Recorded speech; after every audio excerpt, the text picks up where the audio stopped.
కుటుంబాల వాళ్ళు ఒక నియమం పెట్టుకొని రోజు రాకండి, నెలకు ఒక్క రోజు అయితే తప్పకుండా. నెలలో ఒకటో రోజు ఈ 10 కుటుంబాలు, రెండో రోజు ఆ 10 కుటుంబాలు, మూడో రోజు ఈ 10, నాలుగో రోజు ఆ 10, ఐదో రోజు ఆ 10, ఇంకో రోజు ఇంకో 10. అలా చేస్తే నెలలో ఒక్కరోజే మనం చేసే సేవ, కానీ దేవుడి దగ్గర రోజు 10 కుటుంబాలు ఉంటాయి.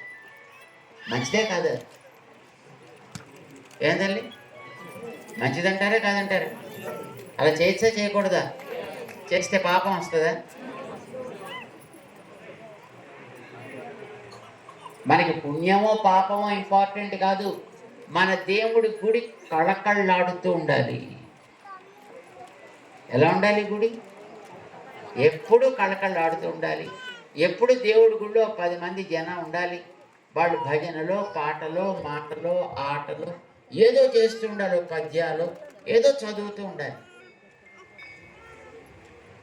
అంతే తప్ప గుడి దగ్గరికి వస్తే ఆ తలుపు తాళాలు వేసేసి అయ్యగారు లేకుండా, జనాలు ఎవరు లేకుండా అలా ఉండకూడదు. ఇప్పుడు ఏమంటారు?